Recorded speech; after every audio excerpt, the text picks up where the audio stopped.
नमस्कार, न्यूज़ 24 देख रहे हैं आप। मैं हूं आपके साथ डॉक्टर मीना शर्मा। शाम के 6 बज चुके हैं और राजस्थान की राजनीति में चल रहे उठापटक के बीच तेलंगाना पहुंच गए राजस्थान के मुख्यमंत्री अशोक गहलोत। चुनाव प्रचार का वहां पर आखिरी दिन था और आखिरी दिन जब चुनाव प्रचार के बाद उन्होंने प्रेस कॉन्फ्रेंस को संबोधित किया, तो एक बार फिर से पत्रकारों ने उनसे सवाल किया कि आपने कहा कि आप मुख्यमंत्री की कुर्सी छोड़ना चाहते हैं, लेकिन कुर्सी आपको छोड़ नहीं रही है। मुख्यमंत्री का जवाब था, मैंने आगे ये भी कहा, आगे भी नहीं छोड़ेगी। उन्होंने इस बात को रिपीट किया, एक बार फिर से दोहराया कि मुख्यमंत्री राजस्थान के चौथी बार अशोक गहलोत बनेंगे इस चुनाव के नतीजों के बाद। हालांकि राजस्थान में चुनावी माहौल पूरी तरह से अब कैलकुलेशन पर आकर टिक गया है। 3 तारीख का इंतजार है। सभी प्रमुख दल जो हैं, बीजेपी और कांग्रेस के अलावा भी, वो क्लेम कर रहे हैं कि सरकार बना रहे हैं। राजस्थान में बीजेपी के अध्यक्ष ने भी दावा किया है कि फुल मेजोरिटी से उनकी सरकार बन रही है। कांग्रेस के मुख्यमंत्री अशोक गहलोत, सचिन पायलट, तमाम वरिष्ठ नेता यही वादे, यही दावे कर रहे हैं। लेकिन इन सब दावों के बीच में मुख्यमंत्री अशोक गहलोत का एक बार फिर से ये कहना कि वो चौथी बार मुख्यमंत्री बनेंगे, ये संदेश राजस्थान के मुख्यमंत्री किसको पहुंचाना चाह रहे हैं? ये एक सवाल है जिसका जवाब ढूंढने की कोशिश आज, क्योंकि उन्होंने तेलंगाना में बोला है इस बात को, तो समझने की कोशिश करते हैं हमारे खास मेहमानों के साथ। राजस्थान की राजनीति पर जो लोग पैनी नजर रखते हैं, राजीव तिवारी जी वरिष्ठ पत्रकार हैं, जगदीश शर्मा जी वरिष्ठ पत्रकार हैं, राधे श्याम उपाध्याय प्रवक्ता आम आदमी पार्टी के, कृष्ण कुमार बीजेपी के प्रवक्ता, राजेश कटारा जी कांग्रेस के प्रवक्ता और श्याम सुंदर शर्मा जी वरिष्ठ पत्रकार हमारे साथ। आप सभी का बहुत बहुत स्वागत है। राजेश कटारा जी, शुरुआत आपसे करते हैं। मुख्यमंत्री महोदय को बार बार ये क्यों दोहराना पड़ता है? रमन कुमार हमारे न्यूज़ 24 के पॉलिटिकल एडिटर दिल्ली से हमारे साथ जुड़े हैं। आप सभी का बहुत बहुत स्वागत है। तो राजेश कटारा जी, शुरुआत आपसे करते हैं। मुख्यमंत्री ये बात किसको बता रहे हैं, किसको संदेश देना चाहते हैं? मीना शर्मा जी नमस्कार। जी नमस्कार। आपके पत्रकार महोदय उनसे जो क्वेश्चन पूछते हैं उसका जवाब वो देते हैं मुख्यमंत्री जी। दूसरा, जनता की जो भावना है उस जनता को हमारे आदरणीय मुख्यमंत्री जननायक जी बताना चाहते हैं आपके चैनलों के माध्यम से। यही उनका कहना है कि चौथी बार मुख्यमंत्री अशोक गहलोत जी ही बनेंगे, क्योंकि उसी भावनाओं को देख करके ही जनता ने उनको वोट दिया है। उनकी जन कल्याणकारी नीति उनके साथ हैं और जनता को जो जन सुख सुविधाएं उन्होंने दी हैं, इसी के भरोसे हमारे आदरणीय मुख्यमंत्री जी ये बात बोलते हैं। तो राजेश कटारा जी, आप भी सोचते हैं कि राजस्थान में चौथी बार मुख्यमंत्री अशोक गहलोत को ही बनना चाहिए पार्टी के प्रवक्ता के रूप में? देखिए, ये वैसे तो हमारी विधायक दल की बैठक होती है, सब केंद्रीय नेतृत्व का मामला होता है कि किसको चुने। जो भी विधायक चुन के आएंगे वो फैसला करेंगे, विधायक दल की बैठक होगी और जो विधायक कहेंगे वो ही मुख्यमंत्री बनेंगे। परंतु ये बात जो सीएम साहब ने बोली है, बेहतर जवाब तो सीएम साहब ही दे पाएंगे।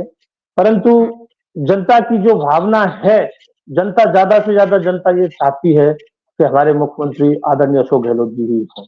तो जनता की भावना जनता तक पहुंचा रहे हैं राजस्थान के मुख्यमंत्री अशोक गहलोत। आपकी बात को समझे, आपका कहना है, यानी कि पार्टी के प्रवक्ता का कहना है कि विधायक दल ही तय करेगा कौन मुख्यमंत्री बनेगा। तो कुल मिलाकर इस बात में ये समझ में आता है कि आप मुख्यमंत्री की बात से सहमत नहीं है, राजेश कटारा जी? नहीं, ऐसा मैंने नहीं कहा, सहमत नहीं है, ये मेरा शब्द नहीं है। परंतु ये प्रक्रिया होती है पार्टी की और पार्टी की प्रक्रिया से ही सारा होता है। आज तक जो भी मुख्यमंत्री बने हैं, जो भी चयन हुआ है, वो विधायक दल की बैठक में ही चयन हुआ है और केंद्रीय नेतृत्व जो भी करता है। लेकिन लेकिन मुख्यमंत्री तो विधायक दल की बैठक हुए बिना पहले से ही बोल रहे हैं ये बात। ऐसा कुछ नहीं है, उन्होंने कुर्सी के लिए बोला है, कुर्सी मुझे नहीं छोड़ रही है। उन्होंने ये नहीं कहा कि मैं ही कुर्सी पर बैठूंगा या मैं ही मुख्यमंत्री बनूंगा। कुर्सी, ये कुर्सी का मामला है जो उन्होंने कुर्सी के लिए बोला है। राजेश कटारा जी, ये कुर्सी मुख्यमंत्री के पद वाली के लिए कहा है, जिस कुर्सी पर वहां वो बिल्कुल बैठे थे बिल्कुल, उसके लिए नहीं कहा। उसी के लिए कहा है, उसी कुर्सी के लिए कहा है। हालांकि इसका बेहतर जवाब मुख्यमंत्री जी दे पाएंगे, परंतु जी, अभी जो पार्टी के स्थितियां बनी हुई प्रवक्ता है, के जनता पास इस उनके नाम बात पर का जवाब जन कम है, समझ में नहीं आ रहा। मुझे आपकी स्थिति समझ में आती है राजेश कटारा जी, और आपने जी बहुत ईमानदारी से इस बात को स्वीकार भी किया है कि मुख्यमंत्री ही बेहतर जानते हैं कि वो ये क्यों बोल रहे हैं। कृष्ण कुमार जानू जी, जब राजस्थान के मुख्यमंत्री अशोक गहलोत ये खुलकर बोल रहे हैं कि चौथी बार कुर्सी पर वही आने वाले हैं, कुर्सी उन्हें छोड़ने वाली नहीं है, तो ये संदेश आपके हिसाब से वो जनता को दे रहे? जी नहीं, अशोक जी गहलोत इस माध्यम से आला कमान को संदेश दे रहे हैं, अतीत का अनुभव दोहरा रहे हैं। जब वो पहली बार मुख्यमंत्री बने तब भी उन्होंने इसी प्रकार का खेल किया था। किसी की मेहनत थी, किसी का नाम था, मुख्यमंत्री कुर्सी उनके लिए थी। दूसरी बार सीपी जोशी का नाम आगे था, एक वोट से हार गए, जोड़ तोड़ करके कुर्सी पर गहलोत जी आ गए। और पिछले चुनाव में भी सचिन पायलट का नाम था, उनकी मेहनत थी, जोड़ तोड़ और आला कमान को संदेश दे करके वो आ गए। और अब जबकि संभावनाएं नहीं है, लेकिन आला कमान ने जब वो इन्होंने अपना गारंटी पत्र जारी किया था, यहां पर राहुल गांधी, प्रियंका और ये लोग राजस्थान के यात्रा पर आए थे चुनाव की, तब एक संदेश देने की कोशिश थी कि कॉमन लीडरशिप है। और अब जबकि वोट पड़ चुके हैं, अशोक गहलोत आला कमान को संदेश दे रहे हैं कि आप मुझे डिनाई नहीं कर सकते। बाकी कुर्सी से तो वो खुद चिपकते हैं, कुर्सी तो जनता ने जब भी वो कुर्सी पे आए हैं उनको जो जनादेश दिया अतीत का अनुभव है। कृष्ण कुमार जानू जी, पिछली बार 3 बार जब वो इस राज्य के मुख्यमंत्री बने हैं, तब तीनों बार आपके हिसाब से मेहनत किसी और ने की थी और वो मुख्यमंत्री बने। तो इस बार तो मेहनत भी उनकी है, तो एकदम लाजमी है उनका बनना। जी, इस बार उनका बनना लाजमी की बात छोड़ दीजिए, उनको खुद को पता है कि मैं जा रहा हूं, इसलिए उन्होंने चुनाव से 4 महीने पहले घोषणाओं का पिटारा खोला है, रेवड़ी लेकर आए हैं, बांटने की कोशिश की है। उनके एक भी घोषणा और गारंटी में जवाबदेही का कहीं बोध नहीं हो रहा है। राज्य की जो आर्थिक हालत है और उसके बदले उनकी जो घोषणाएं हैं, उनका बजट प्रावधान कहां है। कुल मिलाकर उन्हें एक वायुमंडल बना के जाना है कि आने वाले को बहुत परेशान करना है। और क्योंकि भारतीय जनता पार्टी की सरकार आ रही है, उसने अपने जो वायदे किए हैं वो डबल इंजन की सरकार है। गहलोत की जो अच्छी घोषणाएं हैं उनको हम साथ लेकर चलेंगे और जो गैर जरूरी उनको छोड़कर चलेंगे। बात करेंगे, वो बात हम 3 तारीख के बाद करेंगे कि आप लोग क्या करेंगे, सरकार जिसकी बनेगी वो क्या करेगा। लेकिन अभी रमन कुमार जी, हमारे वरिष्ठ सहयोगी, पॉलिटिकल एडिटर न्यूज 24, इस वक्त हमारे साथ जुड़े हुए हैं।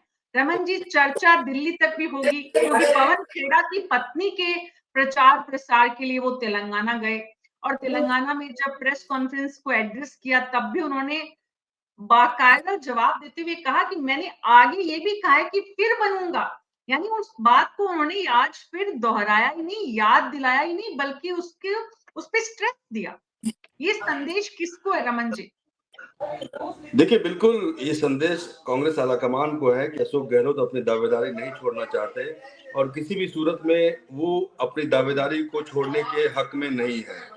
लेकिन ये बात वो एक बार नहीं कई बार कह चुके हैं। लेकिन तेलंगाना में क्योंकि आज प्रचार का आखिरी दिन है और प्रचार के आखिरी दिन प्रेस कॉन्फ्रेंस में जब उनसे सवाल पूछा गया कि राजस्थान में क्या कांग्रेस की सरकार फिर से बनेगी, तो उन्होंने कहा कि हाँ, फिर से कांग्रेस की सरकार बनेगी, पूर्ण बहुमत से बनेगी। और जब उनसे ये पूछा गया कि मुख्यमंत्री कौन होगा, तो इस सवाल के जवाब में उन्होंने कहा कि मुख्यमंत्री की कुर्सी मुझे नहीं छोड़ती और मुझे उम्मीद है कि आगे भी नहीं छोड़ेगी।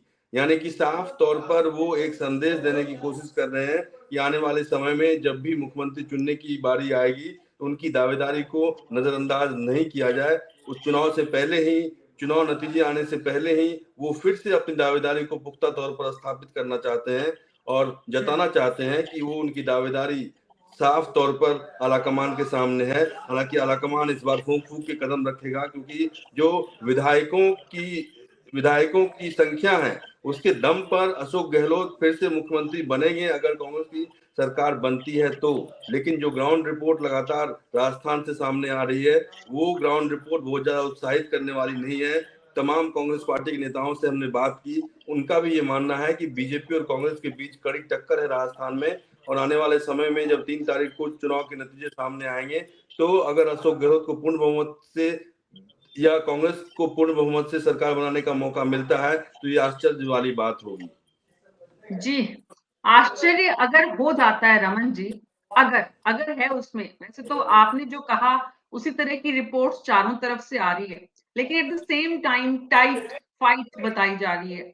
तो मान लेते हैं इस अगर में अगर कुछ मुख्यमंत्री के पक्ष में निकलता है, तो क्या चर्चाएं दिल्ली में हैं कि अशोक गहलोत जी की जो जिस तरह की पहले से ही एक पूरी जो बिसात बिछाई जा रही है, उसका रिएक्शन दिल्ली में क्या है? देखिए, दिल्ली में जिस वक्त कांग्रेस अध्यक्ष का पद ऑफर किया गया था अशोक गहलोत को, उस वक्त जो है कांग्रेस आलाकमान की तरफ से ये कोशिश थी सोनिया गांधी और राहुल गांधी की तरफ से कि अशोक गहलोत को कांग्रेस पार्टी का अध्यक्ष बना दिया जाए और सचिन पायलट को मुख्यमंत्री बनाया जाए। लेकिन कांग्रेस अध्यक्ष पद को की दावेदारी को हटाते हुए उन्होंने राजस्थान के मुख्यमंत्री पद को स्वीकार करना सही समझा। उसके बाद से लगातार कांग्रेस आलाकमान के सामने एक दिक्कत इस बात को लेकर है कि जो तरीका अशोक गहलोत ने चुना या अशोक गहलोत के समर्थकों ने चुना, उससे एक झटका लगा था उस वक्त कांग्रेस आलाकमान को, सोनिया गांधी को, राहुल गांधी को। और उसके बाद से कई ऐसे जो अशोक गहलोत के समर्थक विधायक थे, उनके टिकट भी काटे गए, कुछ को टिकट दोबारा मिलने में कामयाबी मिली।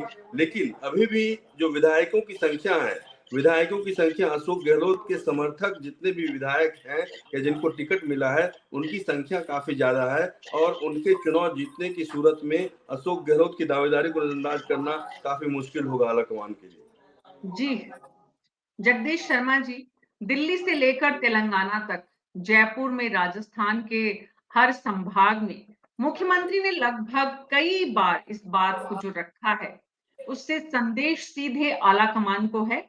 ये कृष्ण कुमार जानू जी का कहना है, रमन जी का कहना है, लेकिन राजेश कटारा जी कह रहे हैं कि वो जनता तक इस बात को पहुंचाना चाहते हैं। दरअसल मुख्यमंत्री किसको पहुंचाना चाहते हैं ये बात?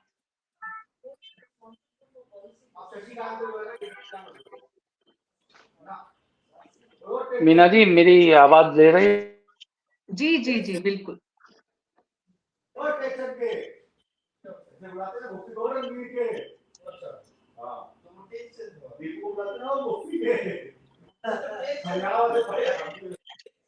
आप लोगों में से किसी के पीछे बहुत आवाज आ रही है, कृष्ण कुमार जानू जी या राजेश खटारा जी, दोनों में से? अच्छा, नहीं है, आपके नहीं पास नहीं। नहीं है, तो ये किसी मेहमान के यहाँ कुछ जो है साथ में लोग थे, तो उनकी आवाज आ रही थी। जगदीश शर्मा जी वापस जुड़ते हैं, तब तक मैं राजेश खटारा जी के पास आती हूँ। राजेश खटारा जी, आपका कहना है, जो कि सही भी है, कि विधायक दल का नेता विधायकों द्वारा तय किया जाता है और विधायकों द्वारा जिस प्रक्रिया का पालन किया जाता है, उसका भान राजस्थान के मुख्यमंत्री से ज्यादा भला किसको होगा?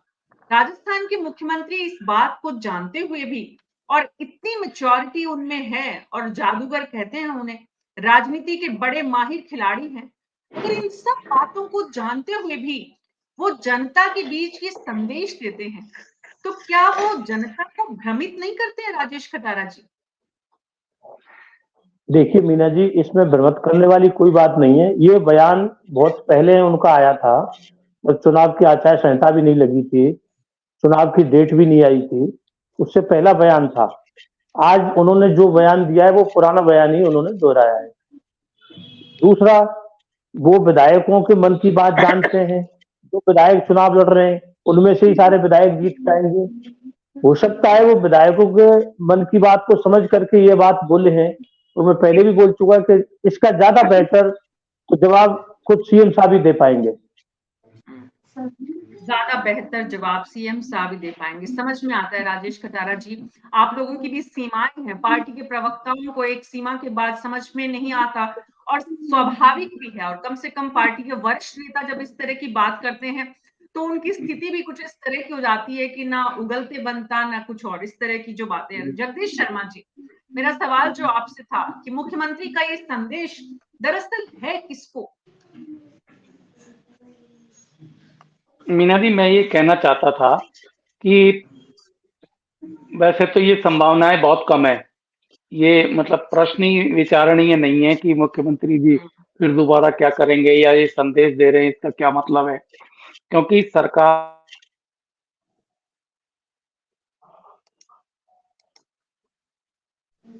आज जगदीश शर्मा जी बहुत इंटरनेट से जूझ रहे हैं, कुछ परेशानी है उनके वहां पर। वापस जब तक वो कनेक्ट करे तब तक राधे श्याम उपाध्याय जी के पास चलते हैं।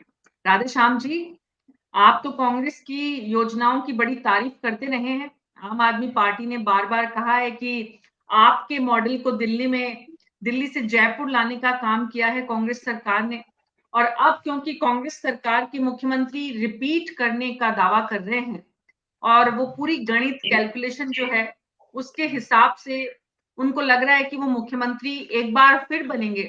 आपको भी लगता है अशोक गहलोत जी को ही मुख्यमंत्री बनना चाहिए, इसलिए वो इस तरह की बात कह रहे हैं पहले से ही?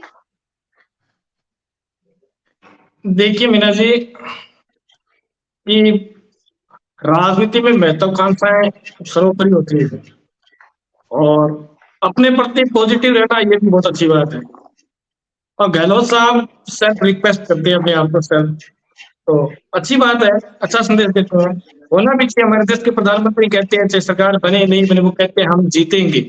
ये कॉन्फिडेंस रहना चाहिए और ये कॉन्फिडेंस है। और रही बात, आपने कहा कि हमने कांग्रेस की तारीफ की है। हमने कांग्रेस हो या बीजेपी हो, तारीफ अगर अच्छे काम की होगी तो करनी चाहिए, और अगर गलत है तो उसका विरोध भी खुलकर होना चाहिए, क्योंकि ये लोकतंत्र है, यहाँ संविधान से सब कुछ चलता है। वो बात अलग है कि इन वर्षों के अंदर संविधान और लोकतंत्र को काफी ताक पे रख दिया गया है। लेकिन अभी जो परिस्थितियां बन रही है, अभी जिस प्रकार से गहलोत साहब कह रहे हैं कि मैं सीट छोड़ना चाहता हूँ और सीट मुझे छोड़ नहीं रही है, ये बहुत अच्छी बात कहते हैं वो। क्यों? क्योंकि उनको पता है कि हमें क्या करना है। इस समय वो सर्वे सर्वा है और वो वही करेंगे जो उनके मन में है। अब सचिन पायलट ने बहुत प्रयास किए थे कि मैं सीएम बन जाऊं, तो उन्होंने बड़ा अच्छा सा जवाब दिया, और मैं उस एक बात की तारीफ भी करता हूँ उनकी, कि उन्होंने कहा कि राजनीति में आए हो तो रगड़ाई तो करवानी पड़ेगी। तो देखिए, ये बिल्कुल सही बात है कि उनको बहुत कम उम्र के अंदर उन्हें सांसद भी बना दिया, प्रदेशाध्यक्ष भी बना दिया, उनको उप मुख्यमंत्री भी बनाया, और लेकिन उनकी महत्वाकांक्षाएं बढ़ती गई। लेकिन गहलोत साहब ने कहा कि जिस उम्र में आपको मिला, हमने उस उम्र में संघर्ष किया है। तो दूसरी बात कि हमारे मॉडल को गहलोत साहब ने बड़ा अच्छे से अपनाया, और गहलोत साहब ने ही नहीं, भारतीय जनता पार्टी भी उस मॉडल को अपनाना चाहती है। हमने शिक्षा की बात कही, हमने स्वास्थ्य की बात करी, तो ये चीजें, ये हमने संविधान के अंतर्गत काम किया है। लेकिन हमने काम किया और उस काम के नाम से जनता के बीच में जाते हैं। लेकिन भारतीय जनता पार्टी और कांग्रेस की बात करें तो ये देखा देखी कर रहे हैं, हम हमारे जैसा बनने का प्रयास कर रहे हैं, लेकिन वो उस पर खड़े नहीं उतर पाए। जैसे उन्होंने कहा 100 यूनिट बिजली वो नहीं दे पाए। तो आपको लगता है राधेश्याम जी कि मुख्यमंत्री जी का दावा एकदम सही है, उन्हें अपने जो राजनीतिक महत्वाकांक्षा है उसका प्रदर्शन करना ही चाहिए, और एक राजनेता के लिए यही सबसे सही है। रमन कुमार जी के पास चलते हैं दिल्ली। बहुत सारी सरकारें दिल्ली से तय होती हैं, बहुत सारे मुख्यमंत्रियों के नाम चलते हैं, उत्तर से लेकर दक्षिण तक दिल्ली से ही निर्धारित होते हैं। रमन जी, जब कोई व्यक्ति ऐसे सीधे मुख्यमंत्री पद की जो है वो पूरी तरह से, एक तरह से डिमांड और दावेदारी, और इसको कई तरह की शब्दावली में बांधा जा सकता है, पूरा मतलब पहले से ही जो बिसात बिछाई जा रही है, तो ऐसे में एक तो कांग्रेस आलाकमान की सोच की बात हो गई, एक कांग्रेस का जो नेतृत्व है दिल्ली में, जो सीनियर लीडर्स हैं दिल्ली में, अध्यक्ष के आसपास रहने वाले लोग, बाकी जो कांग्रेस की सीनियर लीडरशिप है, रमन जी उनका क्या सोचना है, क्या कहना है इस तरह के जब बयान आते हैं तब उसके बाद?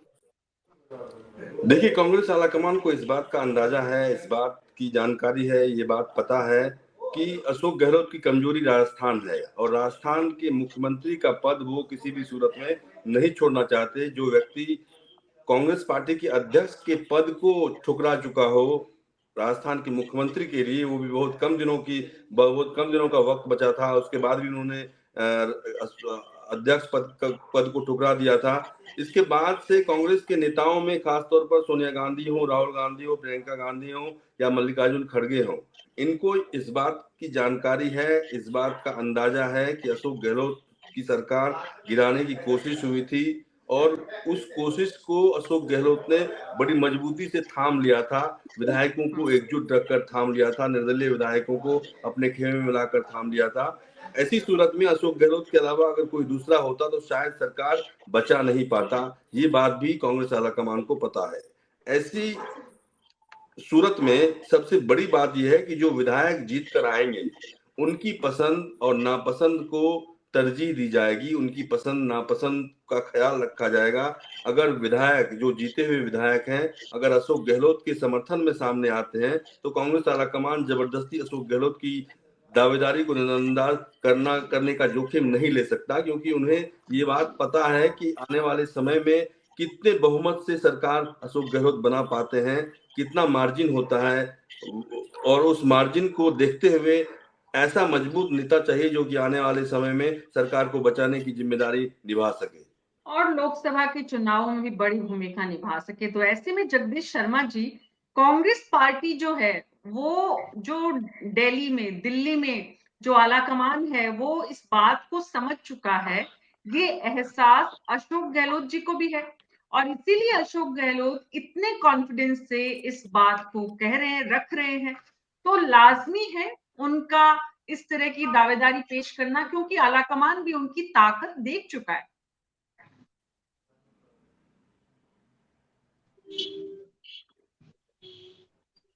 ऑडियो ऑन करिए please sir. Jagdish ji audio on करिए अपना। जी, मैं ये कह रहा था कि आला कमान तो जो है उनकी ताकत को एक बार नहीं 2-3 दफे देख चुका है। पिछले साल 25 सितंबर को क्या हुआ था जयपुर में, आपको पता है, उसको याद दिलाने की जरूरत नहीं है मुझे।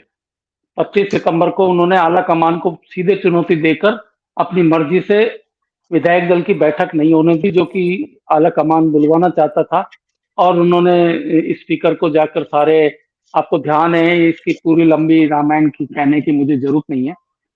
और आला कमान को वो क्या संदेश देंगे, आला कमान को तो खुद ही मालूम है। मैं आपके इसी चैनल के ऊपर कह चुका हूं कि राहुल गांधी तो उनसे बहुत नाराज है पहले से ही, और आपको ध्यान होगा वो केवल लास्ट एक वीक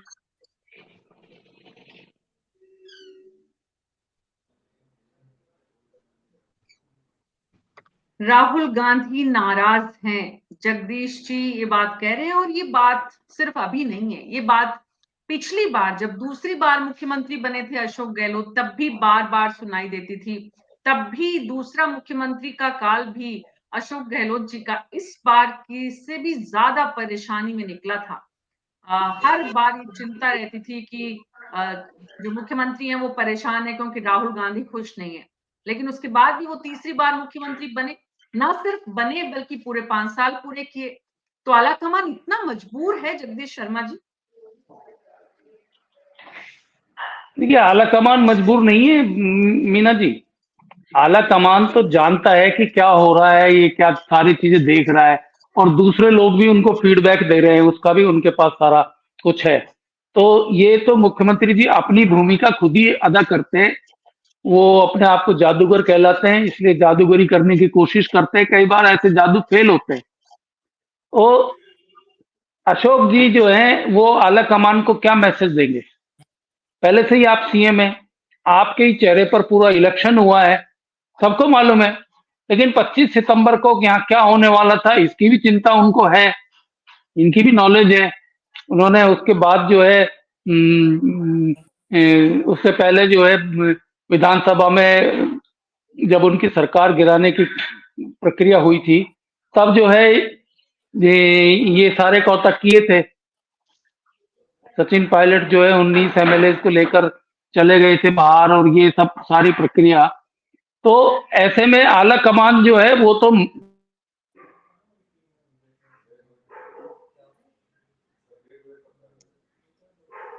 जी कृष्ण कुमार जानू जी बोलिए आप प्लीज।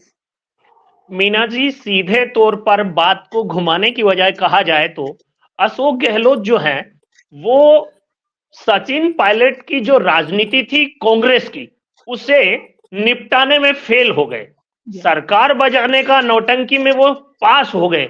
अब वो आला कमान के पास सचिन पायलट के जो अंक हैं उसे खत्म करके अपनी राजनीति को हावी रखना चाहते हैं, और उसके लिए कोई अवसर नहीं छोड़ना चाहते हैं। इस सारे चुनाव के दौरान राहुल गांधी के साथ चाहे दोनों ने हाथ पकड़कर फोटो खिंचाई हो, लेकिन दोनों के बयान बता रहे हैं कि दोनों आलाकमान के पास अपने अंक और अपनी ताकत का खेल खेल रहे हैं।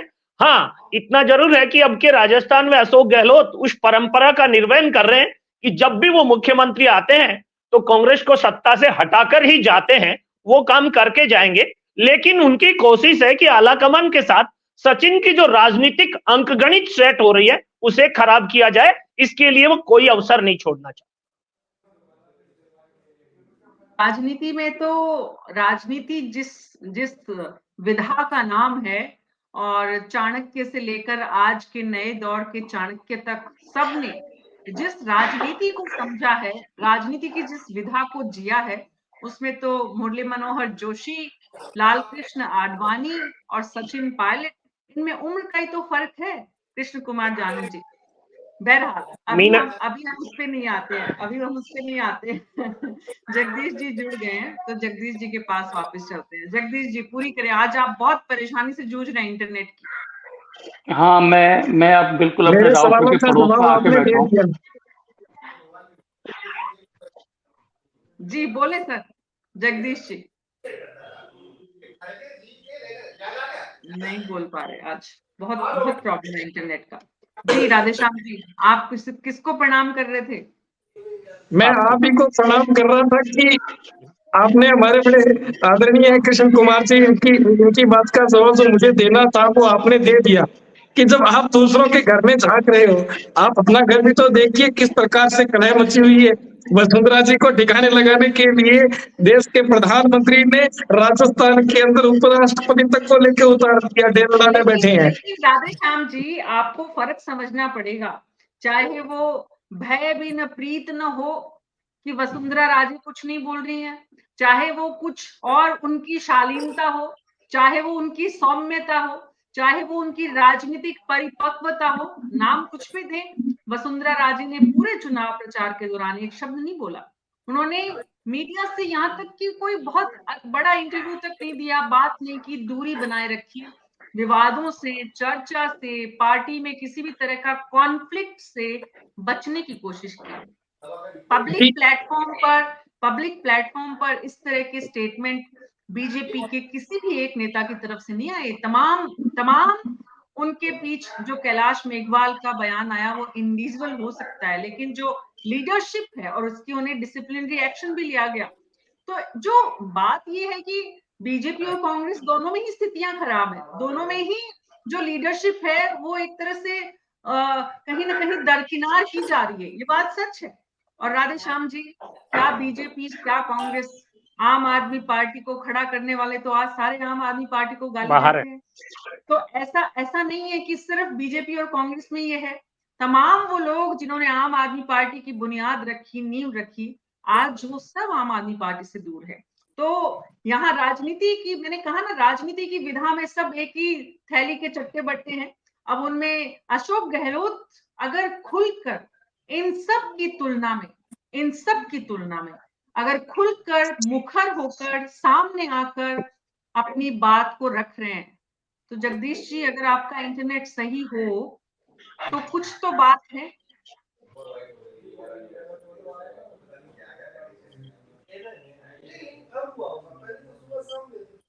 नहीं, जगदीश जी के पास नहीं जा पाएंगे। रमन कुमार जी, ये कौन सी बात है जो मुख्यमंत्री अशोक गहलोत को इतना कॉन्फिडेंस दे रही है?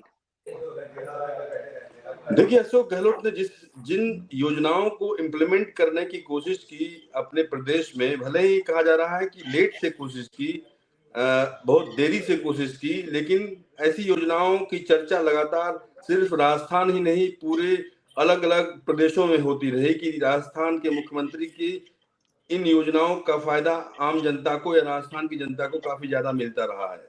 साथ ही साथ जो लोकप्रियता अशोक गहलोत की है राजस्थान में, अगर कांग्रेस पार्टी के खिलाफ भी माहौल है या विधायकों के खिलाफ माहौल है या जो रिपोर्ट सामने आ रही है, जो लगातार सुझाव सामने आ रहे हैं, उसके मुताबिक अगर अशोक गहलोत सरकार बनाने में कामयाब नहीं भी होते हैं तो अशोक गहलोत के खिलाफ लोगों में गुस्सा नहीं है।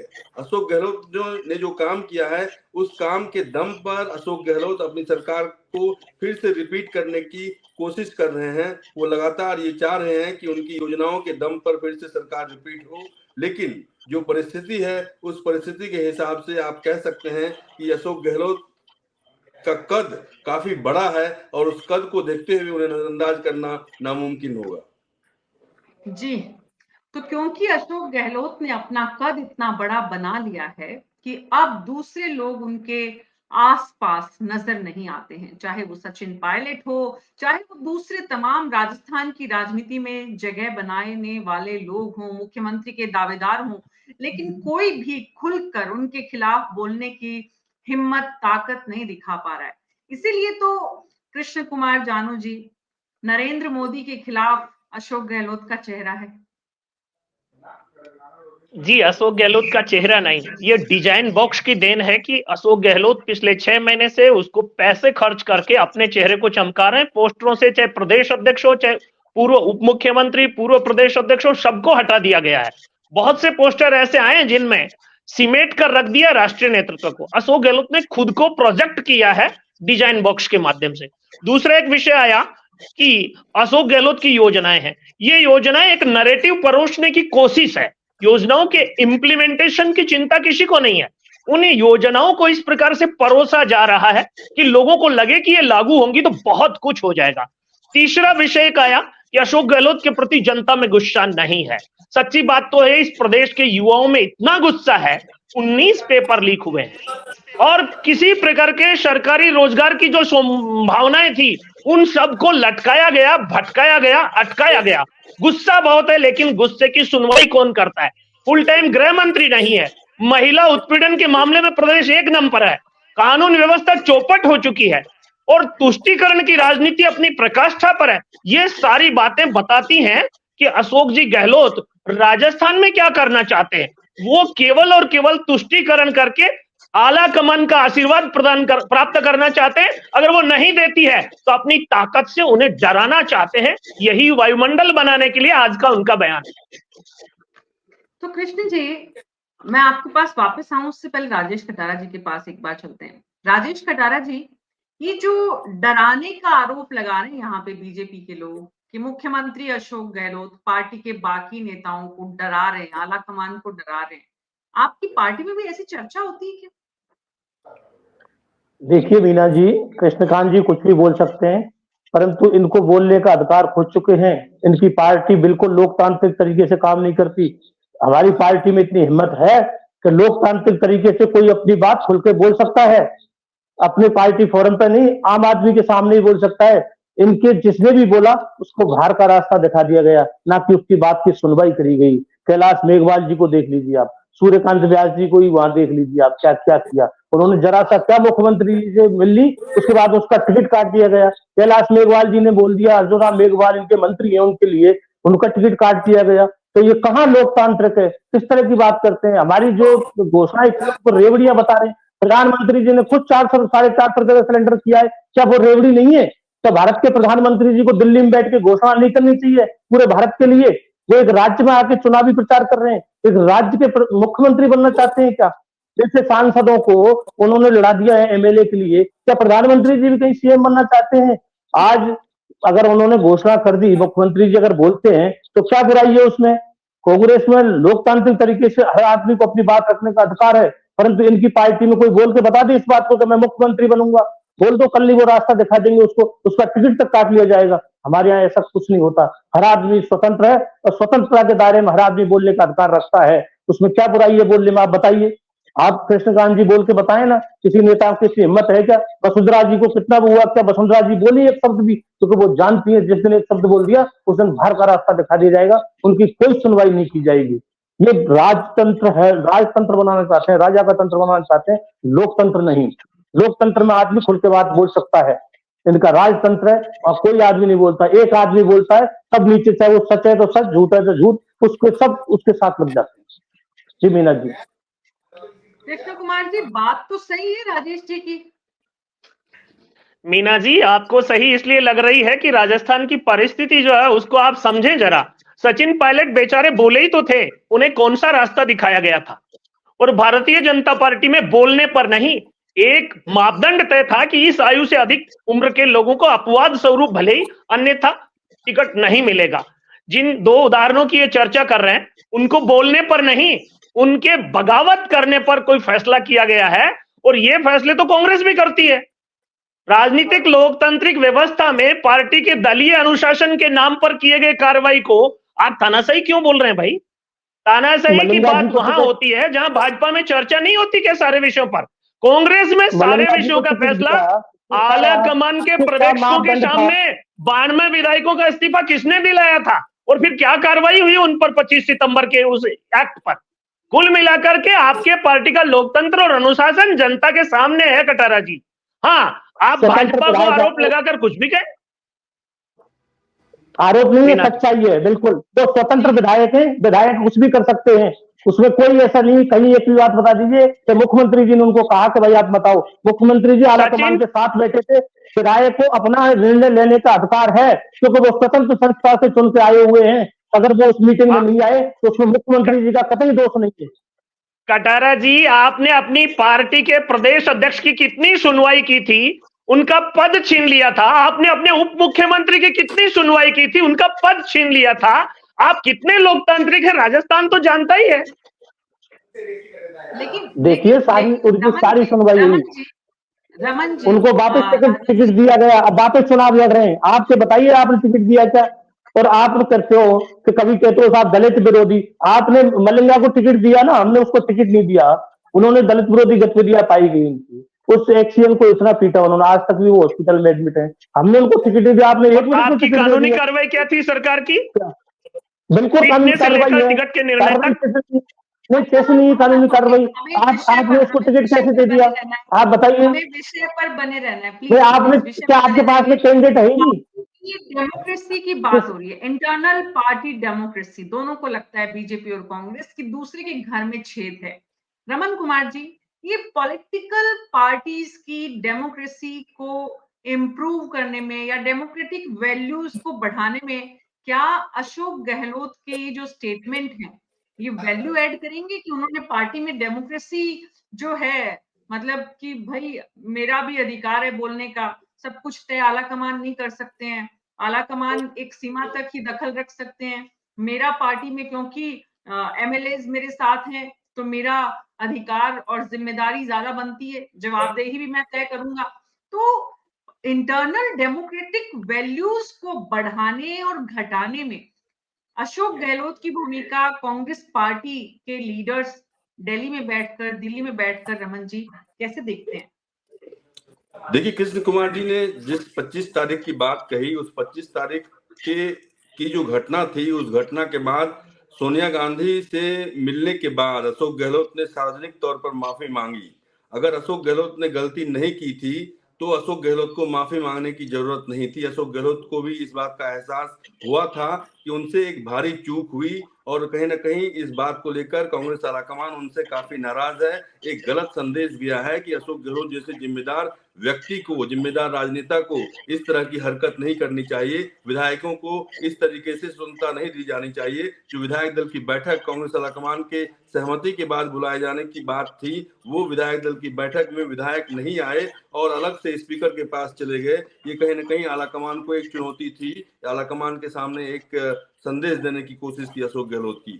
लेकिन अब जो परिस्थिति उभर कर सामने आ रही है, उस उभरती हुई परिस्थिति में अगर विधायक अशोक गहलोत के साथ हैं तो कांग्रेस आलाकमान के सामने भी लिमिटेड ऑप्शंस हैं। कांग्रेस आलाकमान उस सूरत में, उस परिस्थिति में बहुत ज्यादा नहीं कर सकता, अपनी बात नहीं मनवा सकता, क्योंकि मीना जी कुछ बोल रही थी आप? बोलिए रमन जी, बोलिए। नहीं बोलिए, प्लीज बोलिए आप। उस परिस्थिति में अशोक गहलोत के सामने जो अगर विधायक अशोक गहलोत का साथ देते हैं, उस परिस्थिति को देखते हुए कांग्रेस आलाकमान या कांग्रेस आलाकमान का रिप्रेजेंटेटिव जो कि पर्यवेक्षक बन के जाएगा विधायक दल की बैठक में, हालांकि अभी भी ये काल्पनिक बातें हैं, विधायक दल की बैठक होगी या नहीं होगी, विधायक दल की बैठक सरकार बनने की सूरत राजस्थान में है या नहीं है, ये काल्पनिक बातें हैं। लेकिन उस परिस्थिति में कांग्रेस आलाकमान को यह तय करना पड़ेगा कि विधायकों की के फैसले को नजरअंदाज नहीं करने देना है। तो विधायक दल के फैसले को नजरअंदाज नहीं करने देना है, ये इंश्योर कर रहे हैं, ये सुनिश्चित कर रहे हैं राजस्थान के मुख्यमंत्री आने वाली सरकार से पहले। और इस बात को सुनिश्चित ना सिर्फ वो आलाकमान को कर रहे हैं, बल्कि मीडिया को, देश को, जनता को, समाज को, सभी को कर रहे हैं यानी कि मुख्यमंत्री अशोक गहलोत का ये बयान रणनीतिक है, स्ट्रैटेजिक है, और इस स्ट्रैटेजी में उनको सबको लूप में लेने की जरूरत महसूस हो रही है कि मैं क्योंकि काबिल हूं, क्योंकि मैंने 3 बार शासन दिया है, तो मेरा पहला अधिकार बनता है। राजेश कटारा जी, लेकिन पार्टी में अगर एक ही व्यक्ति 4 बार मुख्यमंत्री बनेगा तो बाकी नेताओं को मौका कब मिलेगा? देखिए, मैं पहले ही बोल चुका हूं कि विधायक दल की बैठक होगी, अगर विधायक उनको पसंद करते हैं तो वो मुख्यमंत्री बनेंगे, उसमें बुराई क्या है? विधायकों की पसंद होती है, विधायक स्वतंत्र प्रक्रिया से चुनकर आ रहे हैं, अगर वही उनको चाहते हैं तो फिर उसमें क्या है? किसी के नाम पर भी अगर वो मोहर लगाएंगे वही मुख्यमंत्री बनेगा, उसमें केंद्र और राज्य क्या कर सकता है? दौड़ में तो है ही मुख्यमंत्री जी, भाई 3 बार मुख्यमंत्री रह चुके, अगर और किसी के नाम पे भी सहमति बनती है वो भी मुख्यमंत्री बन सकता है, बिना विधायकों के तो बन नहीं सकता कोई मुख्यमंत्री। यानी कि कांग्रेस उनको पार्टी भरोसा को है, लगता विश्वास है है कि दूसरे व्यक्तियों के लिए भी विकल्प, दूसरे राजनेताओं के लिए भी विकल्प खुला हुआ है, लेकिन अगर विधायकों ने बिल्कुल। तय कर लिया तो फिर कांग्रेस पार्टी क्या करेगी? फिर तो विधायकों को तय करना है, जो कि लोकतांत्रिक प्रक्रिया का हिस्सा है। तो कांग्रेस पार्टी ये फैसला विधायकों पर ही छोड़ती है। मुख्यमंत्री अशोक गहलोत ये फैसला विधायकों पर छोड़ने से पहले इस बात को सबके सामने सुनिश्चित करने की विधायक भी ध्यान रखे, जनता भी ध्यान रखे, आला कमान भी ध्यान रखे, और अगर गलती से कोई मेरे साथ गलत हो तो मीडिया भी ध्यान रखे। रमन जी, ऐसे ही समझना चाहिए इस बात को।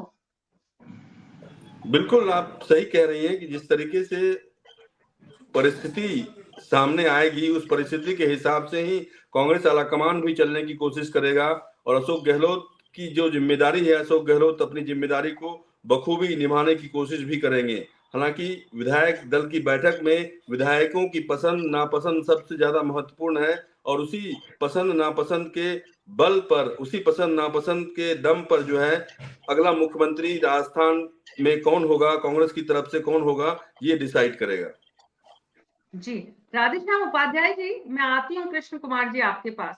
राधेश्याम जी, आपके यहाँ भी चर्चा हो रही है क्या कि कौन मुख्यमंत्री बनेगा? क्योंकि आपको लग रहा है कि कांग्रेस के कुशासन और बीजेपी की केंद्र की जो राजनीति है, जिस तरह के आप आरोप लगाते हैं, आप भी सरकार बनते हुए देख रहे हैं आम आदमी पार्टी की, तो आपके यहाँ भी कोई मुख्यमंत्री की चर्चाएं हो रही है क्या राजस्थान में?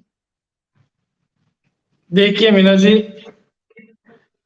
हमारी 2 राज्यों में सरकार है और हमने 2 राज्यों में चुनाव लड़ा अच्छे तरीके से। राजस्थान में भी हम साल के अंदर राष्ट्रीय पार्टी बनी, हम राजस्थान के अंदर भी अपना विकल्प के रूप में जनता के बीच में गए, और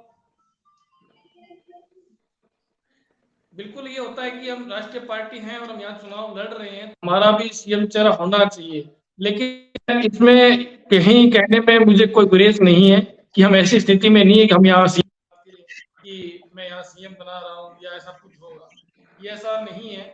लेकिन ये जो भी तैयारी करेंगे भविष्य में अच्छी तैयारी के साथ हम फिर से मुकाबला करेंगे, क्योंकि आपने देखा कि पूरे देश के अंदर किस प्रकार से तानाशाही हुई और हमारे ही मंत्री और विधायकों को जेल में डाल दिया गया, हमें रोका गया, सत्ता से दूर रखने के लिए हमें रोका गया, नाप सुनाप हम पे केस डाले गए, बेवजह हमें ईडी और सीबीआई से परेशान किया गया, हमारे नेताओं को, मंत्रियों को। तो ये पूरा देश जानता है, लेकिन हम ये नहीं कहेंगे कि भी हमने इनके लिए रास्ता छोड़ दिया है। ये तो आपके पास अवसर था कि आप इस अवसर को जनता के बीच लेकर जाते और जनता की सहानुभूति लेते, और आप सही होते। लेकिन राधेश्याम जी, आपकी ईमानदारी की प्रशंसा करते हैं कि कम से कम, क्योंकि इससे पहले तो आम आदमी के प्रवक्ताओं ने कहा हम सरकार बना रहे हैं, हम मेजोरिटी में आ रहे हैं, कांग्रेस बीजेपी दोनों नहीं आ रही है, तो कम से कम आपने ईमानदारी रखी, इसके लिए आप बधाई के पात्र हैं। कृष्ण कुमार जानू जी कुछ बोल रहे थे।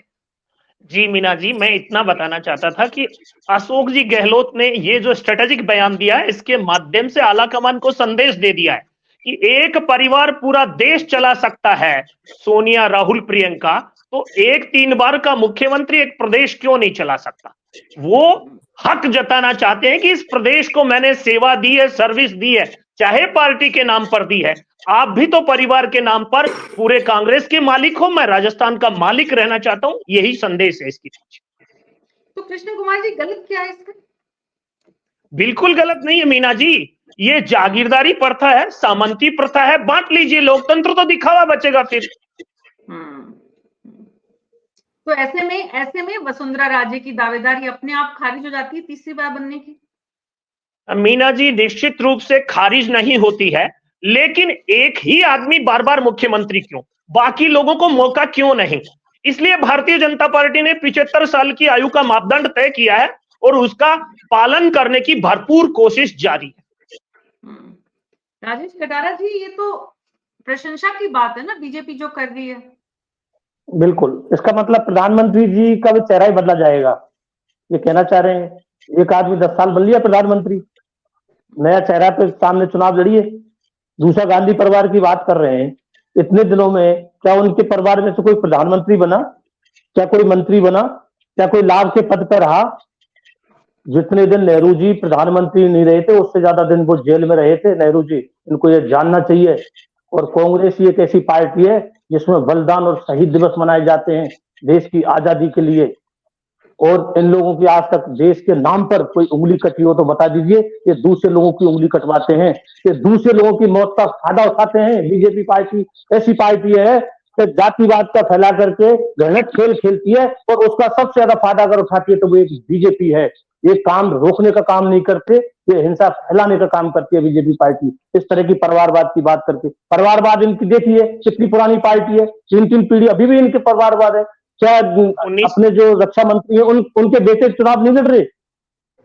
अब इन्होंने सिंधिया परिवार को लिया, सिंधिया परिवार के सारे परिवार नहीं लड़ रहे चुनाव। श्यामरमल जी थे, उनके बच्चे चुनाव नहीं लड़ रहे। कितने लोग ऐसे हैं जिनके परिवारवाद के हिसाब से चुनाव लड़ रहे हैं? ये कितने परिवारवाद की पार्टी नहीं है? 10, 15, 20 साल पुरानी पार्टी में इतना परिवारवाद हो गया, वही तो 70 साल पुरानी पार्टी है, उसमें कहां से दिख गया? जो काम करेगा वो चुनाव लड़ेगा ही, जनता की सेवा करेगा, जनता वोट देती है उसको।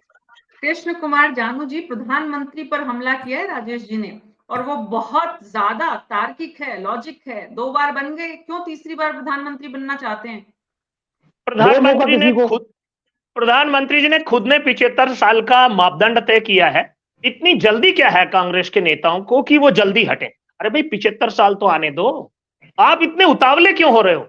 आपको अच्छा विकल्प मिलेगा, आपको मोदी जी से बेटर विकल्प भारतीय जनता पार्टी देगी। आप इतने अधीर मत होइएगा, नाम जानने की जल्दी में मत रहिएगा। और मोदी जी जो बोलते हैं वो करते हैं, अपने असूलों पर रहते हैं।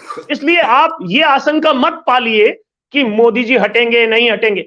अभी तो मोदी जी से भी ज्यादा योग्य और कमिटमेंट का पालन करने वाला व्यक्ति भारतीय जनता पार्टी आपके सामने रखने वाली है। थोड़ा तो धीरज रखो, 75 साल तो मोदी जी को होने दो। 75 साल पुरानी पार्टी है हमारी। आपकी तो 1885 में बनी कांग्रेस है, हम 1980 में बनी भाजपा है। आपके परिवारवाद ने, मैं जो बोला उस पर आप खंडन कर रहे थे। 85 से लेकर जब से एक परिवार, इस पार्टी का जितना वजूद है उसमें एक परिवार का वर्चस्व कितना है। आज भी खड़गे अध्यक्ष है, लेकिन आला कमान सोनिया, राहुल, प्रियंका है, और फिर भी आप कहते हो परिवार पार्टी नहीं चला रहा। और आपके यहाँ क्या किसकी चल रही है? बीजेपी में किसकी? हमारे यहाँ 1980 में अटल जी पहले अध्यक्ष थे। कृष्ण कुमार जानू जी ने खुलकर बता दिया आपको कि देश के प्रधानमंत्री 75 के बाद राजनीति और खास करके प्रधानमंत्री पद पर नहीं रहेंगे, खुलकर बता दिया आपको। अगर इन्होंने कहा है तो मीना से माफी चाहता हूं, अगली बार डिबेट में नहीं बैठेंगे, ये अगली बार डिबेट में नहीं बैठेंगे। बोलो, इनको तो डिबेट की चिंता है, उसूलों की चिंता नहीं, डिबेट की चिंता है। नहीं बैठेंगे मोदी जी अपने उसूलों पर रहेंगे भाई। कि हमारे पास विकल्प है, जबकि भारतीय जनता पार्टी में किसी की हिम्मत नहीं है कि वो कहते कि मोदी के बाद हमारा कोई विकल्प है। और आपने तो आज ये कह दिया, इतने बड़े चैनल पे लाखों लोग हमें देख रहे हैं।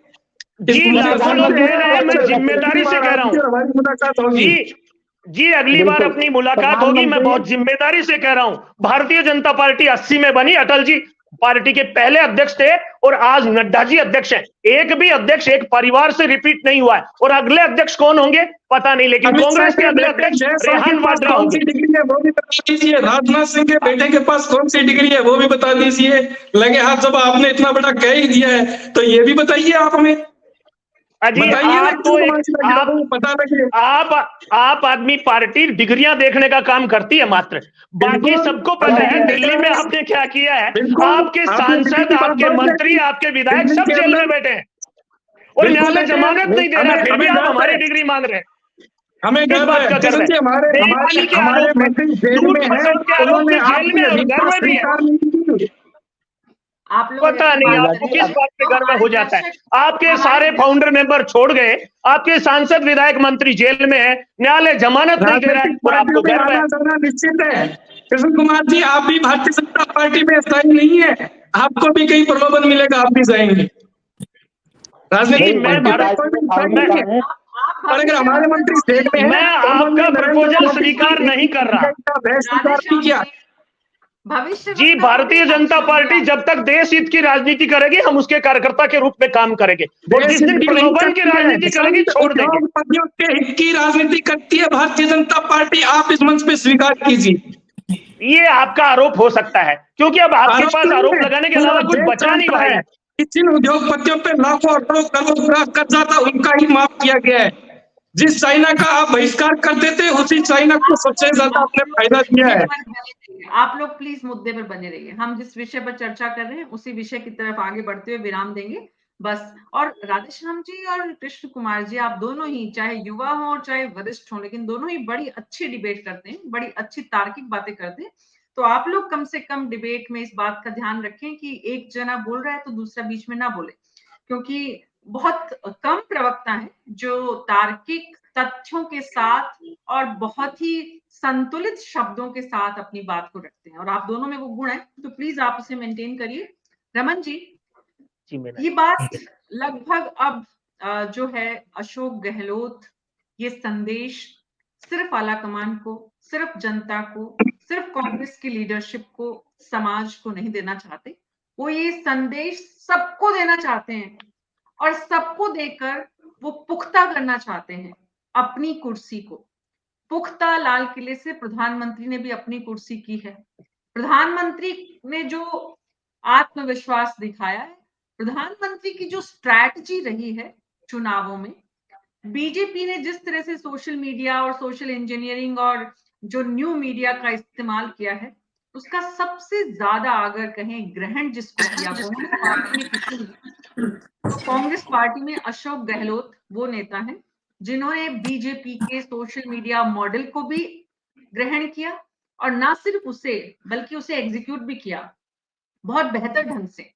और जिस आत्मविश्वास का परिचय प्रधानमंत्री नरेंद्र मोदी देते हैं बीजेपी में, अशोक गहलोत ने खुद को देश के प्रधानमंत्री के सामने लाकर खड़ा कर दिया। ये उनकी व्यक्तिगत काबिलियत भी है। कांग्रेस पार्टी में, पार्टी के भीतर भी इतना मुखर होकर बोलने का साहस पार्टी के भीतर रहते हुए किसी ने नहीं दिखाया। ज्योतिरादित्य सिंधिया आज बोल रहे हैं, बहुत सारे लोग पार्टी से बाहर चले गए, और अशोक गहलोत वो भी एक शख्स हैं जो कांग्रेस पार्टी से बाहर नहीं जाएंगे। ये भी बहुत बड़ी सच्चाई है। कांग्रेस पार्टी को आने वाले समय में मजबूत करने की जब बारी आएगी, तब अशोक गहलोत की क्या भूमिका होगी, ये एक और सवाल होगा। क्योंकि जो लोग कांग्रेस में अशोक गहलोत को जानते हैं, उन्होंने पार्टी को मजबूत करने से कहीं ज्यादा खुद को मजबूत किया है। ये बात भी चर्चा का विषय होती है रमन जी।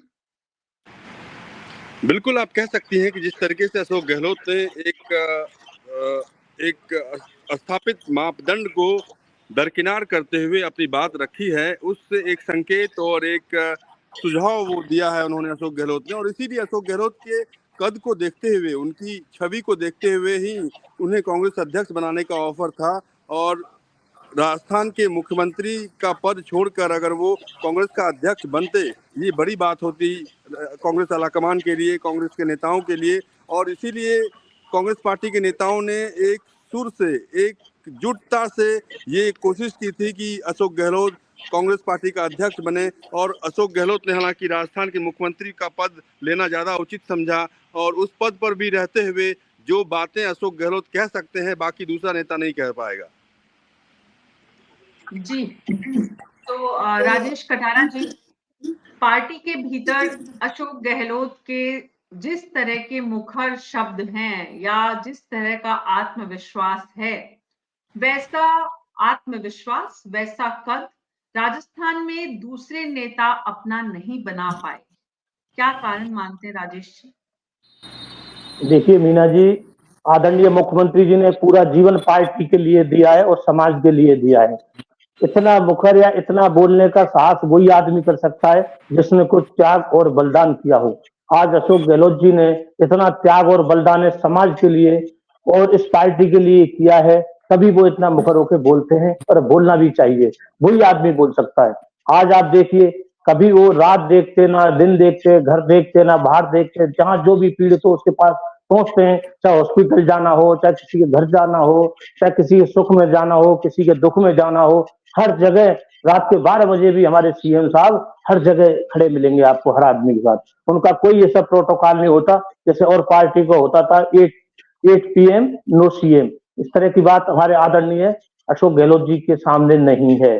वो हर सुख दुख में जनता के साथ रहते हैं और सभी जनता इस तरीके को बेहतर जानती है। खुद प्रधानमंत्री जी ने उनकी कार्यशैली की बड़ाई की है, चाहे कोरोना का काल हो, चाहे और कोई चीजें हो, सब चीज की जो प्रबंधन है उनका बेहतर तरीके से वो करते हैं और बहुत ही बेहतर तरीके का है उनका। सभी पूरा देश लोहा मानता है कि वो जहां खड़े होते हैं। एक गुजरात में भी प्रभारी बन के गए, किस तरह का उनका प्रबंधन था गुजरात में, एक बार तो पार्टी को, बीजेपी को पीछे छोड़ दिया था उन्होंने। तो ये कारण है मीना जी, वो इसलिए वो मुखर होकर कृष्ण बोलते हैं। कुमार जानू जी, यही वजह जी है कि मीना जी। प्रधानमंत्री को खुद राजस्थान की कमान संभालनी पड़ी। नींद तो अशोक गहलोत ने बीजेपी की उड़ाई, प्रधानमंत्री की भी उड़ाई। देखो, प्रधानमंत्री जी गुजरात की राजनीति से ही देश के नेता बने हैं। हाँ, ये बयानबाजी करके अशोक गहलोत ने खुद को राजस्थान का दबंग घोषित कर दिया है। कार्यकर्ताओं को भी संदेश दे दिया है कि मैं जब आलाकमान की परवाह नहीं करता तो आप मेरी चिंता और परवाह करो, वरना राजस्थान में आपका राजनीति करना दुभर हो जाएगा। इतना जरूर है कि पायलट से टक्कर लेकर गहलोत गुर्जर झगड़े में फंसे हैं और उसकी सजा भुगत रहे हैं, और ये सरकार जा रही है, ये दिख रहा है। जी, बहुत बहुत शुक्रिया आप सबका इस चर्चा में शामिल होने के लिए। राजस्थान में किसकी सरकार आ रही है, इसका फैसला 3 तारीख को दिन में 12-1 बजे के आसपास सुनिश्चित हो जाएगा। उससे पहले कुछ और इस तरह के बयान हमें सुनने को मिलेंगे। लेकिन राजस्थान की मुख्यमंत्री अशोक गहलोत ने अपनी पिचिंग एक बार फिर से तेज कर दी है। मैदान सजने से पहले ही उन्होंने बता दिया है कि सामने वाले जो हैं वो अपना अपना स्थान पहले ही देख लें। देखना होगा कि मुख्यमंत्री अशोक गहलोत को इसमें कितनी जो है सफलता हासिल होती है। राजस्थान की जनता ने उनके संदेश जो उन्होंने चुनाव से पहले दिए थे, उसे किस रूप में ग्रहण किया है और चुनाव के बाद दिए गए इस संदेश का क्या अर्थ निकालते हैं। 3 तारीख को फैसले के बाद ही सारी कहानी स्पष्ट होगी। आज मेरे साथ इतना ही। आप सबका एक बार फिर से बहुत बहुत शुक्रिया। नमस्कार। नमस्कार।